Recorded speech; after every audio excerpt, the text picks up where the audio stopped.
Hello, welcome back to another video. Welcome to some more 2024 content. You thought the 2024 content was over. You were incorrect because I plan on milking this for as long as I reasonably can, and it's only just turned February. So I figure I still have at least like one more video I can get out of it. You know what I mean? So welcome to me tier ranking every book I read in 2024. This might be a long one, so I'm going to try and hustle through the books kind of as quickly as possible. I'll give you very brief plot overviews because otherwise we're going to be here forever because I read 75 books last year, which is actually not a lot compared to the number that some people on YouTube read. How you'll manage to do it, I have no idea. Before we get into it though, don't forget to like and subscribe. I think there are quite a few more of you here from my little vlog series that I've started posting, my 6-month experiment. So if you are new here, welcome. This is the regular channel content where we talk about all things cozy books. We yap some more, and we yap some more. So welcome. Okay, so as I said, I'm going to be tier ranking every book I read in 2024 based off my thoughts and opinions. So if you have a differing opinion, I'm very happy for you, but let's not get mean in the comments if like I roast one of your books or if I liked something that you really hated. I am doing the YouTube thing where, you know, we have tiers. So let's go through the tiers, right? We have our first tier is God tier or My Shayla. Oh my God, My Shayla. Which are basically like books that I would be devastated if they were to disappear off the face of the planet. These are my ride or dies. These are my 6-star books for 2024. Then we have Spectacular, give me 14. Spectacular, give me 14 of them right now. These are books that were 5-star reads. They were still excellent, but they just weren't quite good enough to like crack the top tier. These are books that I basically wish I could like wipe from my memory and read again. Give me 14 of them. The next tier is our mid-range tier. So gowns, beautiful gowns. I wanted to sort of throw out a few names of divas instead of get your one-word reaction, instead of get your impression of various singers. So Taylor Swift. Okay, great gowns, beautiful gowns. These are books that I think were good, but just, you know, weren't great, weren't anything worth writing home about, if you know what I'm talking about. Then we have You Did This For What? You did this for what? Why not? These are the books where I'm like, why does this exist? Why did this have to be thrust upon me as a human being? And then our last tier is Right to Jail. You're stealing, right to jail. These are the books that the author needs to be punished and institutionalized for inflicting this book on the world. I don't think there are many of these in this list. We'll see. Okay, so our first one is The Only One Left by Riley Sager. This was my very first book of 2024, obviously. I'm doing these in chronological order. And I read this on like January 1st or 2nd, and I had sunstroke. So I had to come home, leave work early and come home from work, and I read this in bed directly underneath the path of the air conditioner and basically just cried about how tired and sunburned I was. I really enjoyed this. This is about a nurse who goes to be like a live-in nurse at this huge mansion where this woman has allegedly like killed all of her family and she's the only one left. It's very much giving like Verity Colleen Hoover. I liked this. It wasn't like amazing, so I think I'm gonna put it in gowns, beautiful gowns. It was fine. I think the twist at the end was a little predictable. Like when you get halfway through the book, you're kind of like, oh, I can see where this is going. And then it got a little goofy. It got a little silly goofy. Next we have 13 Ways of Looking at a Fat Girl by Mona Awad. I did really love this, but is it my Shayla? I think it's gonna go in Spectacular, give me 14, because I did really like it. But if I'm trying to be strict with myself, I feel like my Shayla is a special tier and you gotta be selective with what makes it in there. Bellies by Nicola Dinan. It's gonna surprise no one. This is going straight up into my Shayla. I loved this book. This was one that I read quite early on in the year. Also, I just realized I didn't tell you anything about 13 Ways of Looking at a Fat Girl. 13 Ways of Looking... let's go back. 13 Ways of Looking at a Fat Girl by Mona Awad is basically about a woman who you get her life story through her perspective and like the men she dates, and basically it's her moving through life as a bigger person and then losing weight later in life, and just sort of, I just found the way it was written really interesting. I'd personally never read a book that was, each chapter was like a different portion of this person's life from a different perspective, and I really, really enjoyed that. Also, I just realized I'm nearly blending in with my chair. We've got a lot of green going on today. It's also kind of giving like Dwayne The Rock Johnson, but an icon. Going back to my Shayla, Bellies, Nicola Dinan. Bellies is about Tom and Ming, who meet when they've just graduated university, and then Ming realizes that she is a trans woman, and it's basically their love story as they try and make it work. And it has beautiful things to say about gender and love and friendships and sexuality and queerness, and I just loved it so much. It's going in my Shayla. It belongs in my Shayla. There's no question about that. Next we have Pheasant's Nest by Louise Milligan. You did this for what? So this tells the story of Kate, who is sexually assaulted and kidnapped at the beginning of the story by a man, and it's her story trying to escape, and then also the story of her boyfriend who is trying to help the police to find her. I just found this so boring, and it has a really good premise, and it just kind of, for something that's so action-packed, like the story of someone getting kidnapped, it just kind of goes nowhere. And then when the story finally gets interesting, the book ends, and I was like. Next we have The Silent Patient by Alex Michaelides. I think I'm pronouncing that right. That's going to be spectacular. Give me 14. I've seen a lot of like interesting opinions about this book. Some people really don't like it. I loved it, and maybe I'm dumb, but I didn't guess the twist at the end until it like hit me, and I was like, what? I was really shocked by the twist at the end of this one. So this is essentially about Alicia, who is like in the picture perfect couple with her husband Gabriel, and she shoots him or stabs him. I'm really testing my memory for all these books right now. And then she is institutionalized and goes silent and never says anything. We meet our main character, who is a psychologist in the hospital, and he is trying to unravel the story and work out what happened and get Alicia to open up and speak again. I thought this was really well written. I thought it was really tight. I thought it was a really good mystery. I was intrigued from start to finish, and I genuinely didn't see the twist coming, so I really enjoyed this one. Next we have Twisted Games by Anna Huang. It's going in my Shayla. I'm sorry, I know, but I love a little stupid smutty book. I love a little slutty smutty book, and this was just bodyguard, princess, mwah, mwah, mwah, mwah, chef's kiss, give me more. I'll sell this to you on 3 words if you haven't read this book. Crawl to me. The Family Upstairs by Lisa Jewell. I mean, I think I'm gonna have to put this in Gowns, Beautiful Gowns, because as I'm sitting here, I could not tell you a single bit about this book. I remember liking it at the time. Could I tell you anything about the plot now? No. It's typical Lisa Jewell mystery. You kind of, the book starts at the end and then you flash back, and it's something to do with a family in a house. I remember liking it. I just don't remember anything about the book. The Argonauts by Maggie Nelson. I almost wish there was like a middle tier between Spectacular Gimme 14 and Gowns, Beautiful Gowns.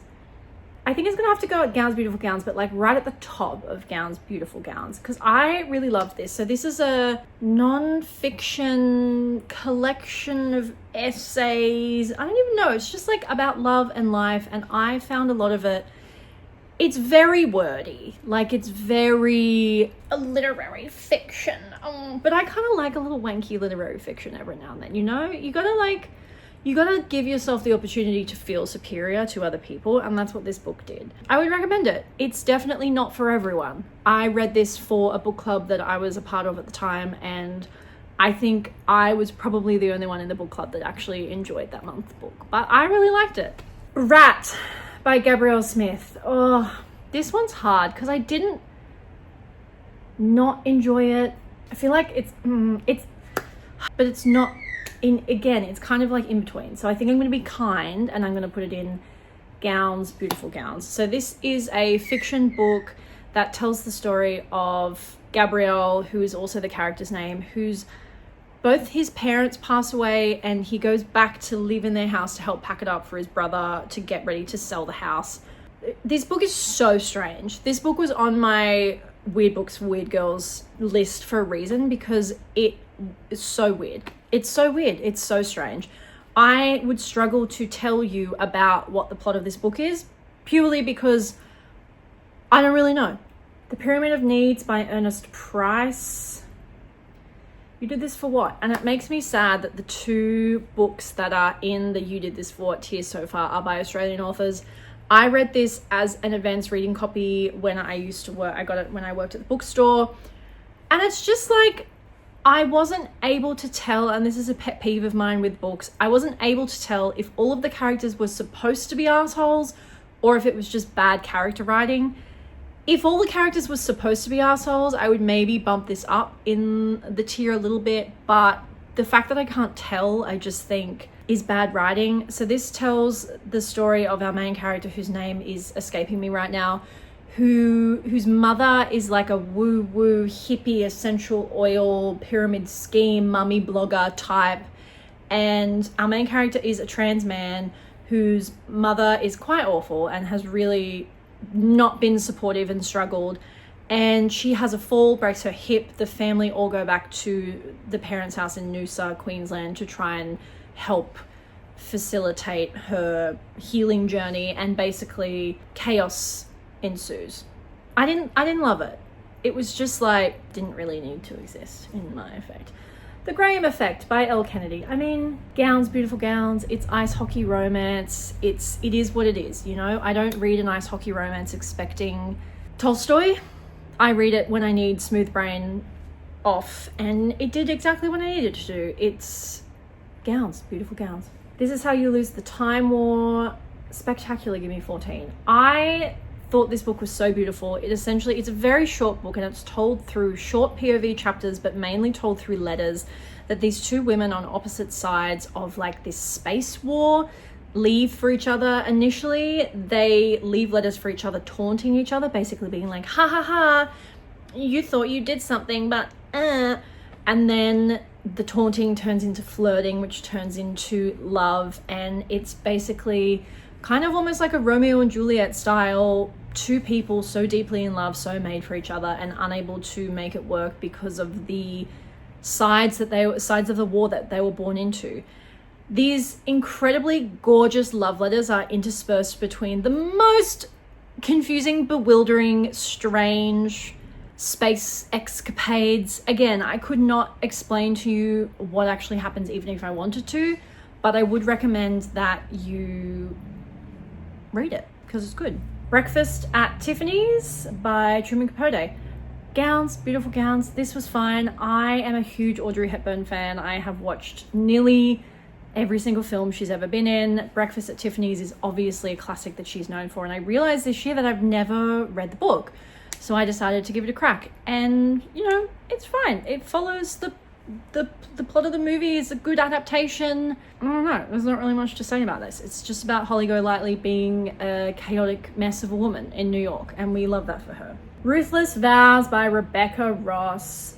I'm gonna put this in Spectacular, give me 14, only because Divine Rivals would go in my Shayla, but I read that in 2023. So this is the second book in the Divine Rivals duology, which tells the story of these two young people who are both journalists. They meet when there's like this god war. I really can't talk too much about the second book without giving away the first book, but essentially it's like enemies to lovers, but it's young adult, so it's very kicking your feet, very yearning, very closed doors, very soft, gentle, beautiful. I love this series. I would very much recommend reading Divine Rivals if you haven't already. It's a completed series, so you're not going to be waiting for the next book, and it's just really, really good, fun, clean, cute romantasy. Happy Place by Emily Henry. I'm gonna put this in Spectacular, give me 14, only because of what's coming next.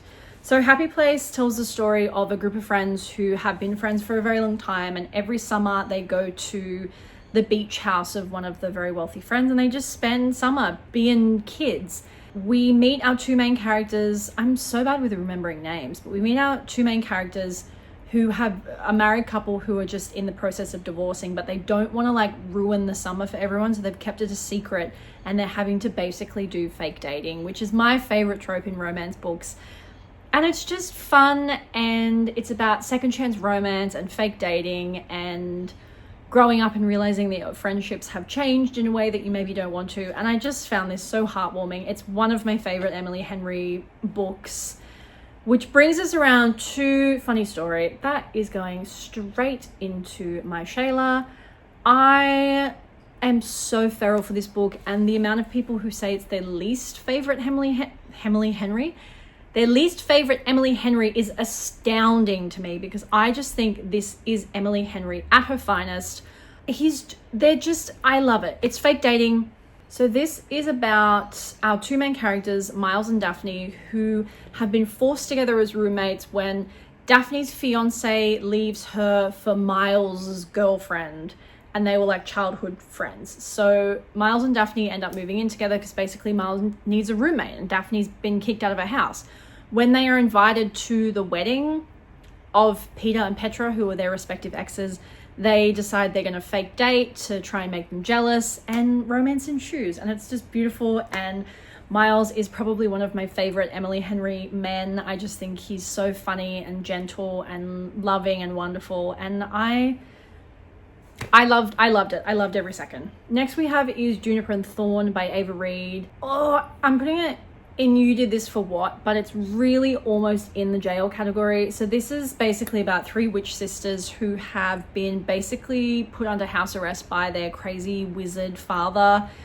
This was portrayed to me as a horror novel, which I think is maybe why I didn't love it. It has horror aspects, but I certainly wouldn't say it's a horror novel. I would say it's a pretty straightforward romantasy, if I'm being totally upfront and honest about it. Maybe that was why, because I thought it was going to be like three witches take revenge on their father, and it kind of is that, but it's very PG-13 from what I was expecting. I think I had this book talked up to my I think this book was talked up to me too much, and it was just never going to meet the expectations that I had set, which is sad, because I do think had I maybe not had such high expectations, I would have potentially liked it more. The Pisces by Melissa Broder, spectacular. Give me 14. It's about a woman who falls in love with a fish. It's for the girlies who ever wondered how a mermaid would, copulate. Milk Teeth by Jessica Andrews. My Shayla. I loved this book so much. It's just about our unnamed narrator who is struggling in life, and her boyfriend, who she loves very much, moves to Spain, I'm pretty sure, and she follows him, and it's just her reminiscing on her girlhood and growing up under the watchful eyes of men, and going from being a girl to being a woman and floundering in life. And it's beautiful. It's chef's kiss. And I'm gonna have a little bit of water. Also, I'm now looking at these, and these have absolutely not uploaded in chronological order, I've realized.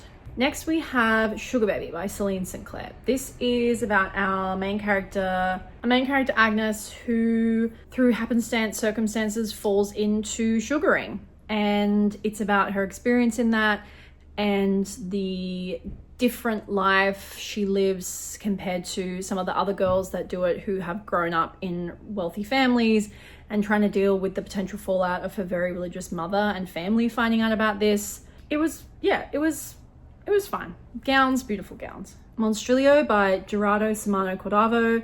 Yeah,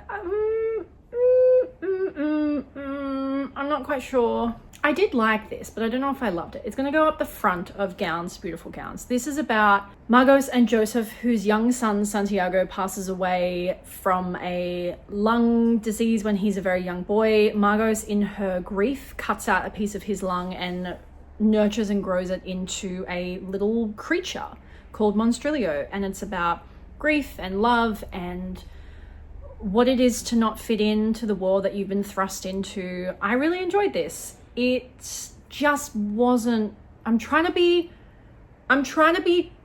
firm, the fact that we don't have a single book in the Right to Jail. There are some coming, I'm coming. My Husband by Moy Ventura. Gowns, beautiful gowns. It was fine. It was about a woman who is like pathologically obsessed with her husband to the point where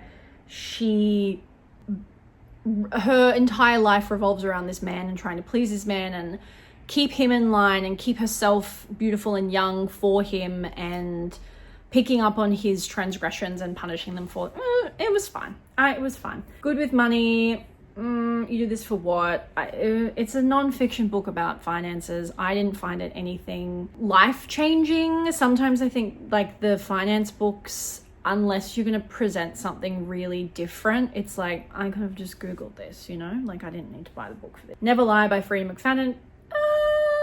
Gowns, beautiful gowns. It was fine. It's about a psychiatrist who is being stalked by one of her like narcissistic patients. It was one of the books where there's a twist and then, oh, there's another twist and there's a twist on the twist and there's a twist around the twist. And I'm like, okay, can we, I'm tired. Lapvona by Tessa Moshfegh. Right to jail. This book didn't need to exist. I just don't think it was good. There was a scene with grapes and buttholes that I will never be able to forget and wished I'd never read. So, right to jail where you belong. None of the Above by Travis Albanza. I mean, I'm gonna have to put it in You Do This For What, because this was a collection of essays about sexuality and gender identity. And for me personally, it was the very definition of book that could have been an email. It just felt so padded out. It felt like when you're in English class and you're trying to make the word count on your 1,000-word essay, and so you just add words.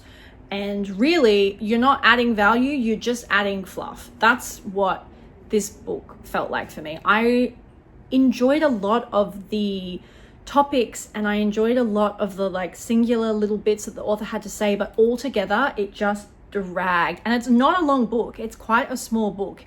For a book that short to feel that long, could have been an email. Next we have Earthlings by Sayaka Murata. I feel like I read a lot of fine books this year. This is Gowns, Beautiful Gowns. It was fine. It's about our main character who as a young girl feels very different and secluded and detached from reality to the point where she believes she's an alien. And weirdness ensues. That's all I can really say without spoiling a lot of the book. Weirdness ensues. Fruit of the Dead by Rachel Lyon. Spectacular, give me 14. It is I kept saying Hades and Persephone, but I was reading the blurb the other day and it's not Hades, it's another god. Anyway, I'm just going to keep saying Hades and Persephone because that's what I've been referring to this book. It's a contemporary retelling of Hades and Persephone. It's about a young camp counselor called Cassie who is contracted by a very wealthy man called Rollo Picasso, who is a pharmaceutical sales rep. He contracts Cassie to come and stay on his private island and take care of his son. And it's basically her trying not to fall down the rabbit hole of drugs and alcohol and sleeping with an older man. And then on the flip side, you have the story of Cassie's mother who has Cassie basically disappears off the face of the planet, and it's her mother desperately trying to track down her daughter. And I think it has a lot of beautiful things to say about the relationships between mother and daughter and growing up. And yeah, it's really well written. I really enjoyed it. I would highly recommend this. Flawless by Elsie Silver. I mean, I feel like these books almost need a tier of their own because they're all the romance books are probably all gonna go in Gowns, Beautiful Gowns, because they do what they say, you know? It does what it says on the packet. It's a romance story, small town romance. There's really not a lot to say about this one. You know, I know what I'm getting when I buckle in for an Elsie Silver novel. I got what I wanted. It did the job, you know? My Lovely Wife by Samantha Downing. I did like this. I think, see, it's almost like I need another tier between these two because it doesn't feel fair to put it in Gowns, Beautiful Gowns, but it also doesn't feel fair to put it in Spectacular, give me 14. I will be strong and I'll put it in Gowns, Beautiful Gowns. This is about a husband and wife who've been married for quite a while and they keep the spark alive in their marriage by murdering women. Don't really know how to sugarcoat that. plot. But Millicent, who is the main character in this book, is terrifying. Like, she is just the most terrifying woman I've ever heard described in my entire life, and I would never want to meet her in a dark street on my own. So yeah, I thought this was really good. 4 Seasons in Japan by Nick Bradley. Right to Jail.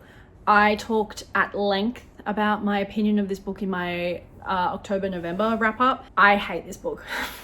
I hated this book so much. It's about a translator, Flo Dunthorpe. It's about Flo Dunthorpe, who's a translator in Japan who is trying to find her next project. She comes across a book left on the bullet train called The Sound of Water, and she starts reading this book. And it's about the relationship between a young boy and his grandmother. And the book within the book was quite good. I enjoyed that. It did end strangely and ambiguously, and I was like, wait, what just happened? The rest of the book was so boring and painful to read that I wanted to scratch my own eyeballs out. So Right to Jail. Icebreaker by Hannah Grace. I know so many people on the internet hate this book, but spectacular. Give me 14. I loved it. I loved it so much. I just thought, again, it's ice hockey romance, but it really did it for me. Not in like a weird sexual way, just like I was giggling, I was kicking my feet. I was looking over my shoulder multiple times because this book is filthy. The little cutesy cartoon cover does not really let you know what you're in for. But let's just say I wouldn't suggest reading this book on public transport. Then we have Daydream by Hannah Grace. I mean, I can't put it in Right to Jail because I didn't hate it that much, but it's got to go You Do This For What.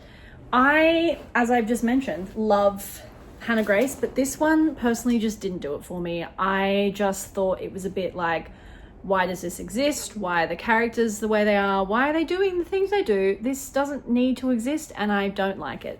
Ejaculate Responsibly by Gabrielle Blair. This is a non-fiction book that basically talks about birth control and the unfair onus that's put on women to take care of not getting pregnant when it takes 2 to tango. I found this incredibly digestible, very well written, full of easy to remember facts that helped me walk away from reading this feeling very educated about the topic of birth control, and like I would be in a good position to have genuine conversation with anyone about that topic, which I find can be a really overwhelming thing, is feeling uneducated when it comes to certain full-on topics like that. So I'm going to put that in my Shayla, because I would recommend this to anyone who wants to educate themselves a bit more about that sort of stuff. It's really well written. Good Material by Dolly Alderton.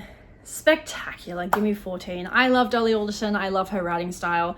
This is about our main character, Andy, who at the start of the book goes through a breakup, and it's just him trying to figure out what happened, trying to work out how to be on his own for the first time in his adult life. I think this could have very easily been a really depressing book, but it wasn't. It's written with a lightness and a sense of humor, and I thoroughly enjoyed it. I just think it's a really refreshing take on modern romance, and it's a side of a breakup that you don't normally get. I feel like so many breakup romance novels are written from the woman's perspective. I really liked the fact that this was the man's perspective and what it is to be an adult male who's going through heartbreak and what that is like. So I really liked this one. Abby Jimenez, Just for the Summer. My Shayla. I love this book so much. This was my first Abby Jimenez romance novel that I'd ever read. It's about Justin and Emma, who both sort of have this like curse on them where the people that they date break up with them and then go on to find their soulmates. And they find each other and they're like, hey, maybe if we date each other, we'll like cancel out the curse. Then they fall in love, and it's beautiful, and I love this book so much. My Shayla forever. Then we have Perfume and Pain by Anna Dawn. Spectacular. Give me 14. I will read anything in the girl failure cinematic universe. This is about a novelist, Astrid, who has basically been cancelled for making questionable remarks at one of her book tours.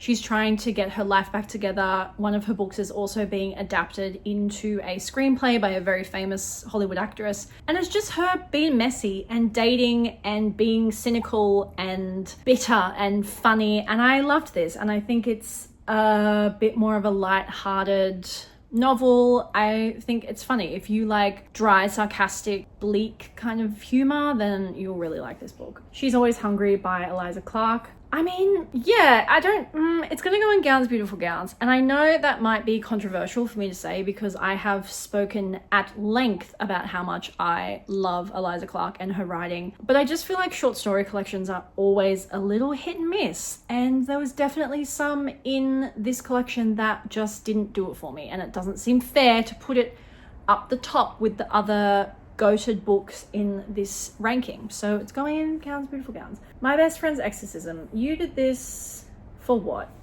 This book got weird and like not in the fun way, like in the what the actual fuck is going on kind of way. It's about two young girls who are best friends. They start high school and one of them starts changing and doing weird things. So her friend assumes that she has been possessed by a demon, and I don't know, it was fine. Grady Hendrix, I have read a few of his, and he is one of those authors that's he is a little hit and miss. It was fine. It just got a bit weird towards the end, and not like fun weird, like goofy, silly weird. Ripe by Sarah Rose Edda. Spectacular. Gimme 14. This is about Cassie, who works at a tech startup in Silicon Valley, and it's just sort of her trying to fit in, having her like boundaries pushed and overworking. It's about the class divide between the incredibly rich and the incredibly poor in a place like Silicon Valley, where that insane wealth gap and wealth disparity is so prevalent. It's weird girls doing weird shit at its finest. Not in Love by Ali Hazelwood.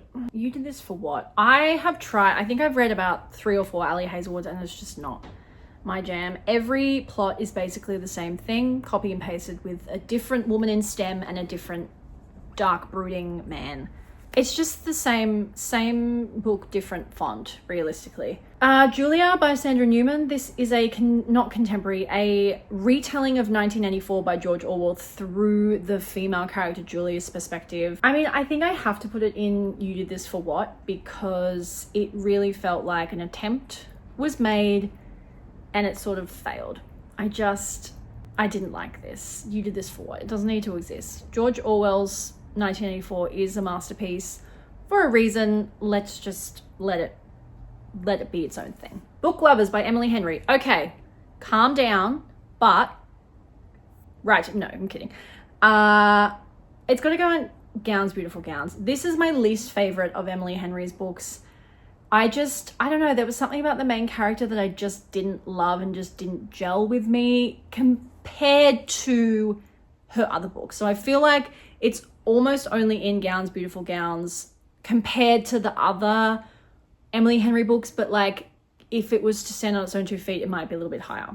Then we have People We Meet on Vacation, or I'm pretty sure in Australia it's called You and Me on Vacation. Spectacular. Gimme 14. I loved this book. I love a good time jump plot. This jumps back and forth and back and forth. It tells the story of Poppy and Alex, who have been besties, BFF for life, and they go on a big vacation every year together, and they have this mysterious breakdown of their friendship, and you slowly sort of learn why their friendship broke down and see them try to rekindle that. And I really liked it, and I thought the formula really worked for me. And yeah, not much to say. Blue Sisters by Coco Malors. My Shayla. Oh, this book is so beautiful. Coco Malors writes about female friendships in a way that I don't think many people can nail. This is about 4 sisters, one of whom has passed away, and it's basically the 3 sisters meet up for the first time in 12 months to help their parents pack up their childhood home, and it's them trying to rekindle their relationship with each other, but also deal with the elephant in the room, which is the death of someone that they all loved in a different way and all meant something different to them. And it's a gorgeous story of sisterhood and girlhood and womanhood, and I just loved it so much. And Coco Malors has just such a wonderful way with words. I think she's so incredibly talented. Greta and Valden by Rebecca K. Riley. Yeah, Gowns, Beautiful Gowns. This is about brother and sister, unsurprisingly, called Greta and Valden, who they live in New Zealand. They're both queer, and it's very much no plot, just vibes as they stumble through life and try and work out their relationships and try and work out who they are as people. It's funny. Wildfire by Hannah Grace, spectacular. Give me 14. I'm gonna put these two next to each other. Oh, actually no, you can go to the end. I did like this, but not as much as Icebreaker. This is a summer camp romance. Two camp counselors, Russ and Aurora, have one wild night together at college, and then they meet again when they realize they're both camp counselors at the same summer camp, and it's sort of like they're not allowed to be together, but they want each other, and it's really nice. I liked it. It's a lot more slow burn in terms of the spice than Icebreaker was. Icebreaker was like, don't open it on public transport. Wildfire is pretty tame until, well, aside from the first like initial bit, it's pretty tame up until like the 3/4 part of the book, I would say. The Housemaid by Frida McFadden. I really liked this. Spectacular. Give me 14. I thought this was a great twisty, turny thriller about Millie, who is a maid who gets a job at a very, very wealthy family, being their like maid / nanny. It's very good for her. All of the female characters in this book are insane in the best kind of way, and I thought it was great. Then we have The Housemaid's Secret. Yeah, you did this for what? We should have let the series die. The series finished on a very compelling what the fuck note. We should have just let it stay there. Powerless, right to jail. So boring. I'm not even gonna bother describing the plot because it's basically the Hunger Games / the Red Queen mushed together to make a highly inferior book compared to both those series that didn't need to exist. And I do not understand the hype for this book. I really don't. I think it's so boring. I couldn't stand it. Reckless by Elsie Silver. Again, small town romance. She's a little loosey-goosey and he's like chill country boy, and they don't get along, but they do, and then she's a big city girl. It's just, you know, like I said, you know what you're getting. It gives every time. It follows a formula. I eat it up. The Inheritance Games by Jennifer Lynn Barnes. This was spectacular. Give me 14. This is about our main character, Avery, who is like girl wonder genius, who is really struggling to, she's been put in a position where she is kind of like towing the poverty line, and then she suddenly gets a call. She has been gifted the entire estate by a mysterious billionaire called Tobias Hawthorne. The catch is she has to stay at his mysterious Hawthorne Manor for 12 months in order to get her inheritance. And it's basically her and his family trying to uncover the secret of why Avery has been given this mysterious fortune when she never met Tobias. It's young adult, it's compelling, it's very easy to read. It is the first in a series, but in my opinion, you could very much just read the first book as a standalone and not have it be like, not make sense, if that makes sense. Yeah, it's a great book, easy read. I really enjoyed it. Beach Read by Emily Henry. Gowns, Beautiful Gowns. I really liked this. This is probably my third favorite Emily Henry. It's two authors who tuck themselves away for a summer to try and write bestsellers, and they are kind of like, he's grumpy, she's sunshine, they grow to be friends, they grow to love each other. It's a good time, you know? I just sometimes when Emily Henry puts out a new book, I just need it like, or just like hook it into my eyeballs. Wild Eyes by Elsie Silver. I mean, I'm just putting these two, Wild Eyes, Wild Love, Gowns, Beautiful Gowns. I think I've talked about Elsie Silver at length in this video. We don't need to go into it. And honestly, the plot's very much the same.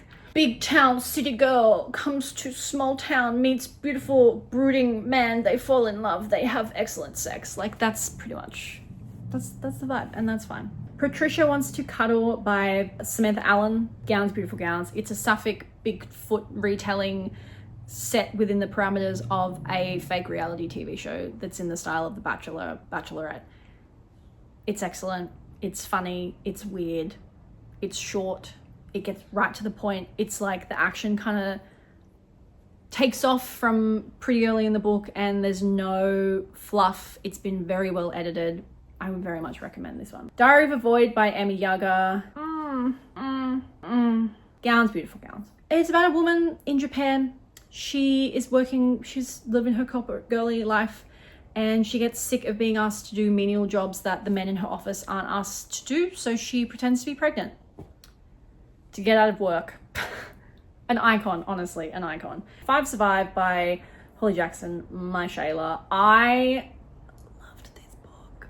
This cooked, it's about 6 friends who are road tripping to spring break, that's what Americans call it, spring break, in an RV. And the RV gets the tires shot out when they get lost.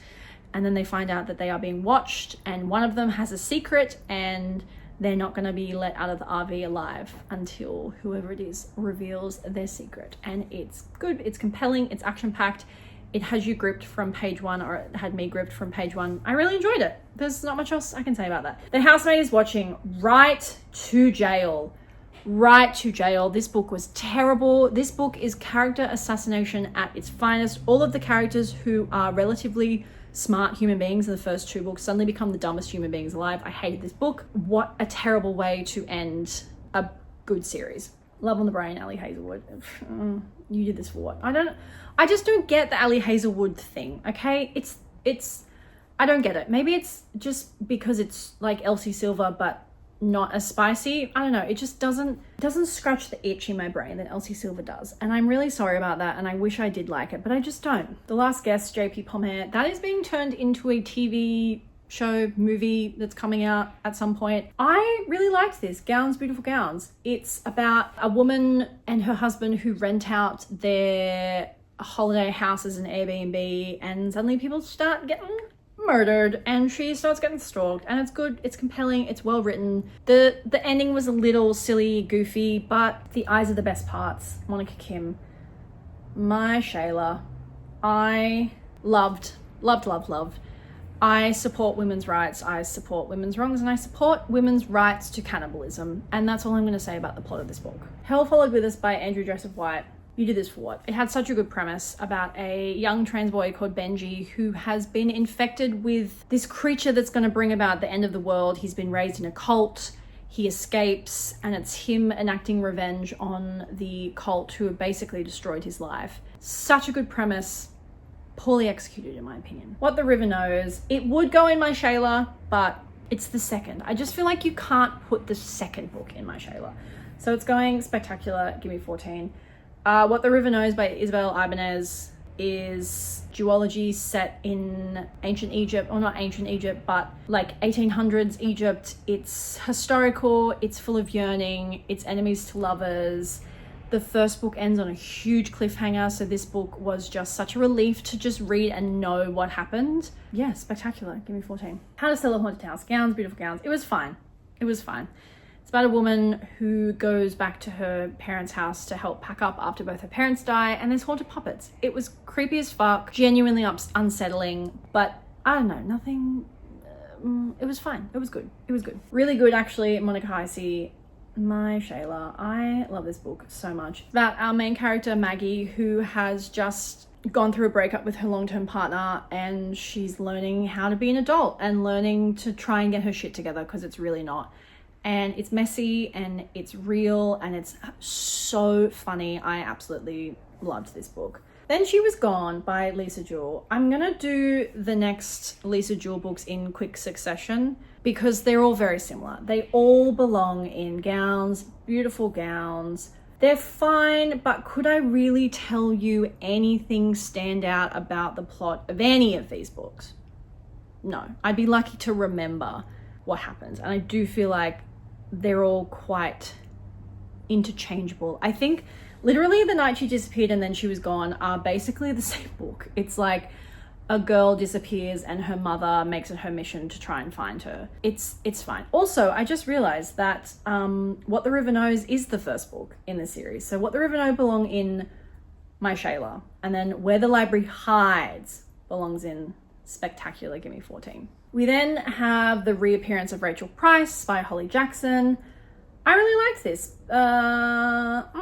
Let's go Gowns, Beautiful Gowns, because it was fine but not as good as some of her other ones. This is about a young girl whose life has kind of been structured around the fact that her mother, Rachel Price, disappeared when she was just a baby. She was in the car when it happened, and no one has a clue what happens to Rachel. They are filming a documentary about her disappearance, and then lo and behold, midway through the documentary, Rachel reappears. And it's basically the main character trying to uncover what actually happened and get to the bottom of what happened to Rachel. Scythe by Neil Schusterman. My Shayla, I loved this series. I think it's such a cool premise. It's set in a futuristic world where humans have worked out how to conquer death. So we have this great AI thing called the Thunderhead that basically takes care of humans. It knows everything, and there is a society called the Scythes who are tasked with essentially killing people each year in order to keep population growth under control. It talks about the unpermanence of, that's not a word, but I've been recording for a long time and my brain is starting to liquefy in my skull, but it's about the finite nature of being a human and what it means to be a human, and are we still really human if all the things that make us that way no longer matter? If art and curiosity and learning and death aren't really a thing anymore, what's the point of existing, you know? But it's set in a really well-written young adult dystopian fantasy setting. I would highly recommend this. It's very much for like the girlies who never recovered from the Hunger Games. Whew, we're on the home stretch, people. We have Good Girl, Bad Blood by Holly Jackson. Spectacular, give me 14. I love the Good Girl's Guide to Murder series. I think it's great. I think that this was actually a really well done sequel. I was pleasantly surprised because I feel like sequels of books that turn into huge supernova things are often shite, and this was really good. It's basically following Pip's journey from the first book and dealing with the fallout of the events of the first book and dealing with the mental fallout of the events of the first book. It's good. I liked it. We have our last book, and this was not the last book I read in 2024. I don't know why all these pictures that I put in the tier maker uploaded not in order, even though I meticulously named their files so they would be in order. Anyway, that's fine. We have the Work by Brie Lee. It was fun. Gowns, beautiful gowns. It's about Lally and Pat, who both come from very different sides of the track. Lally lives in New York, Pat lives in Australia. They both work in the kind of like fine arts world. Lally is a curator, Pat works for an antiques dealership, and they meet at a conference in New York and they fall in love, and it's just their love story and them trying to make long distance work. I thought it was fine, you know? I thought it was fine. And that's everything. Whew, that was a monster. Yeah, I really hope you enjoyed that. Yeah, I hope you enjoyed this. This will be the last piece of 2024 content, I promise, because I have nothing else to talk about. Let's move forward into the future, you know? Let's look into the future. Let's see without, I don't even know what I'm saying. I think I've lost my mind from recording for so long. But I hope you enjoyed this as usual. I would love to know if there were any on this list that you read and disagree with my opinion. I would love to know why. If there's any that you agree with my opinion that you also didn't like or that you loved, I would love to rant with you in the comments. I love a good yap. I have been chatting with a couple of you in the comments and it's been really nice getting to, I don't know, get to know people. And I also discovered the community tab on YouTube, so I will be trying to use that more often as well. Feel free to leave a like, leave a comment, subscribe. Remember, don't leave a mean comment or I will cry, and I'll see you next week. Bye!